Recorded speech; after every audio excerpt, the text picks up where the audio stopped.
Boa tarde, meu nome é Roberta, eu sou residente da terapia intensiva do Hospital João Paulo II e vou falar um pouco sobre hipotensão em recém-nascidos pré-termos. Esse é o artigo que é hipotensão em crianças pré-termos, um ensaio clínico randomizado, publicado em 2021 no BMJ. Em relação à hipotensão, ainda os valores e a definição ainda são controversos, mas em algumas definições a gente encontra que a pressão arterial sistólica e a diastólica abaixo do percentil 5 ou 10 configura hipotensão, e a pressão arterial média, isso equivale a uma pressão arterial média igual à idade gestacional de nascimento. É comum das crianças que nascem pré-termo, a idade gestacional ela vai... Hipotensão, ela varia de acordo com a idade gestacional e com o peso, ela tende a ser mais baixa e se normalizar sozinha sem nenhuma intervenção.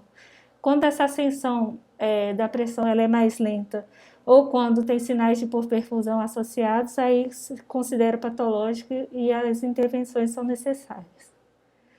Em relação à aferição, tem a forma invasiva, que é a partir do cateterismo umbilical, não é feito cateterismo de membros porque pode provocar isquemia, e tem a forma não invasiva, que também tem que levar em conta o manguito adequado, que ela pode superestimar ou subestimar essa pressão. Geralmente, quando se compara a invasiva com a não invasiva costuma dar valores mais baixos de PA. As intervenções, então, para a hipotensão, elas têm baixa evidência que sustenta seu uso, mas mesmo assim, 50% dos prematuros extremos recebem alguma intervenção de hipotensão e desses, 30% recebem o inotrópico. E o que é usado como parâmetro para definir a hipotensão é a pressão arterial média menor que a idade gestacional do bebê em semanas completas. Geralmente os recém-nascidos são tratados nas primeiras 24 horas de vida e as intervenções mais frequentes são bolos de cristalóide e a infusão contínua de dopamina. E a associação, e foram vistos, mesmo sendo frequente o uso do inotrópico, que ele pode estar associado a maior chance de hemorragia periintraventricular. Então surgiu a hipótese de que talvez uma conduta mais restritiva fosse adequada naqueles meninos em que não tinham, que a pressão baixa era isolada e não tinham sinais de hipoperfusão. Então esse artigo ele tenta testar a hipótese de que a abordagem mais restritiva melhoraria a sobrevivência sem lesão cerebral significativa em 36 semanas de idade pós-menstrual nos bebês nascidos com menos de 28 semanas. O estudo foi um ensaio clínico randomizado multicêntrico, realizado em 10 locais da Europa e Canadá, no período de fevereiro de 2015 a setembro de 2017. Os critérios de inclusão para definir a população foram bebês nascidos com idade gestacional menor que 28 semanas, eles tinham que ter uma monitorização invasiva de PA, tinham que ter um ultrassom transfontanela normal, ou então sem hemorragia periventricular grave, que é grau 3 ou 4, e a pressão ela tinha que ser abaixo do valor equivalente à idade gestacional 1 ou mais milímetros de Hg, por mais de 15 minutos.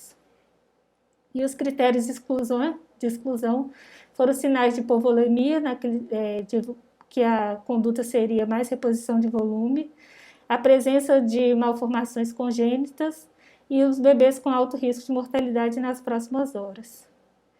Em relação aos desfechos avaliados, o primário foi a sobrevida livre de anormalidades no ultrassom transfontanela em 36 semanas. Ele usou 2 classificações para definir anormalidades graves, que seria grau 3 e grau 4 na classificação de Volpe, e também a classificação de Vries, que avalia a leucomalácia, que também seria grau 3 ou grau 4, que consideraria anormalidades graves. Em relação aos desfechos secundários, a mortalidade por qualquer causa em 36 semanas de idade pós-menstrual, a hemorragia periintraventricular em qualquer idade, a leucomalácia periventricular ou ventriculomegalia no ultrassom transfontanela de 36 semanas, e duração total do uso de inotrópico, além da necessidade do suporte adicional de PA. Foi feita a randomização com a distribuição aleatória na proporção de 1:1. Esses grupos foram ainda estratificados por centro de realização e também por idade gestacional, de 23 a 25 semanas e 26 a 27 semanas. Os bebês de nascimentos múltiplos foram randomizados de forma independente e os investigadores realizaram a randomização e forneceram um código para o farmacêutico ou para a enfermeira que preparariam a infusão. O tamanho da amostra, foi feita uma estimativa de que nos estudos prévios mostraram que os bebês que estavam livres de anormalidades com 36 semanas seria de 50%. A partir desse dado, estimou-se que queria avaliar uma melhora de até 60% nesses desfechos. Então, foi definida uma amostra de 830 indivíduos, assumindo que pudesse ter uma perda de segmento de até 10%. E a intervenção proposta era a seguinte: fazia-se a medida da pressão arterial. Se ela fosse abaixo da idade gestacional e mantida por mais de 15 minutos, a princípio os meninos recebiam bolos de cristalóide, seguido de uma infusão no grupo padrão. Recebiam a dopamina, 5 microgramas quilo minuto, e no grupo restritivo recebiam uma solução de glicose isotônica também a 5 microgramas quilo minuto. Esse paciente era avaliado a cada 30 minutos e se a pressão se mantivesse baixa, eram feitos acréscimos de 5 microgramas quilo minuto até a dose máxima de 20 microgramas quilo minuto. Após 2 horas, esses nenéns eram avaliados para ver se precisava de uma intervenção extra.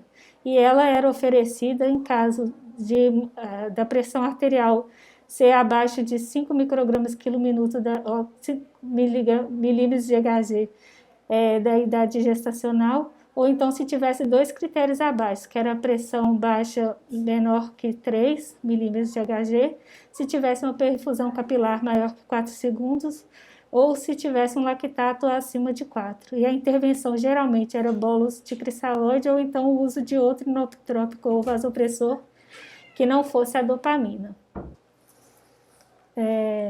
Então, falando dos resultados, foram selecionados 809 pacientes, sendo que 307 deles tinham uma monitorização invasiva de PA.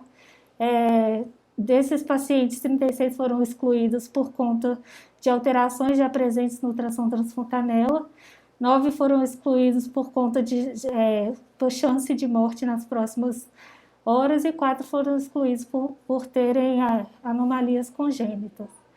Desses pacientes, então, sobraram 258 e apenas 114 tinham hipotensão. E desses 114, só houve consentimento para 51%, restando o N de 58. Esse N foi dividido em 2 grupos, na proporção de 1:1, e alguns participantes de ambos os grupos não receberam intervenção por uma melhora da PA já espontaneamente. Não houve perda de segmento e foi analisado em cada um dos grupos 29 pacientes.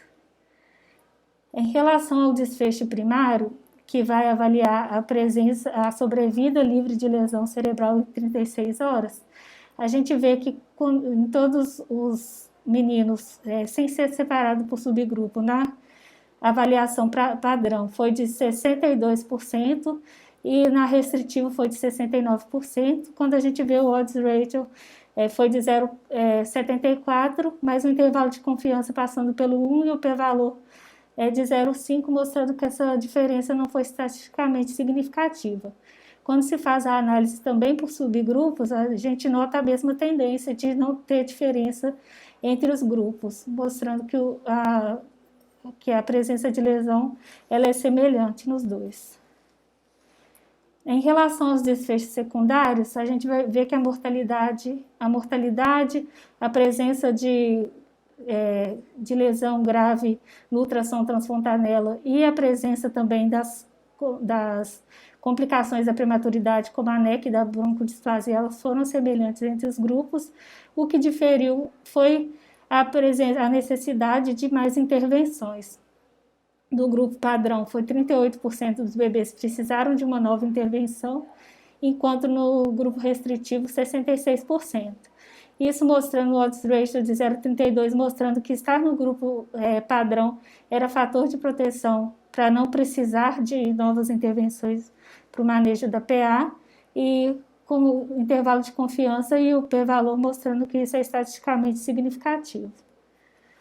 Outra alteração, outro resultado que a gente vê foi que a mudança da PA, comparando a dopamina versus manejo restritivo, que a maior diferença foi nos 30 minutos, então a dopamina ela tem a capacidade de aumentar mais a PA em relação ao manejo restritivo, e a diferença da média foi de 4,4 milímetros de Hg, também estatisticamente significativo. E menos crianças no grupo dopamina receberam inotrópicos adicionais, foi 28% contra 48%, mas isso nos bebês menores que 26 semanas a diferença foi maior, também estatisticamente significativo. Em relação à discussão, a gente vê que o estudo teve uma limitação pela dificuldade de obtenção de consentimento, então foi uma amostra pequena, sem capacidade de tirar conclusão em relação à superioridade de uma conduta em relação à outra, e não teve também análise de variáveis relacionadas ao desfecho primário, que era a presença de lesão. Com o resultado mostrando que a frequência da sobrevida livre de alteração no ultrassom em 36 semanas foi semelhante entre os grupos, pode ser um indício de que a atuação com menos intervenção na PA pode ser adequada a determinados grupos de pacientes. E na literatura, um estudo de coorte mostrou que tratar a hipotensão se associa a menos lesões, a lesões cerebrais menos graves, então ainda continua controverso o tema sobre tratar ou não essa hipotensão, e tem como desafio melhorar a estratégia de recrutamento de pacientes em estudos de neonatologia. Como conclusão, a realização de ensaios de suporte hemodinâmico em bebês prematuros extremos é um desafio. Não foi detectada a diferença dos resultados clínicos entre as abordagens padrão e restritiva, e embora o estudo não permita tirar conclusões sobre superioridade entre as condutas, ele deixa indícios de que a abordagem da hipotensão deve levar em conta outros sinais de hipoperfusão e que a conduta conservadora pode ser adequada em grupos específicos de bebês. Essa é a referência, enfim.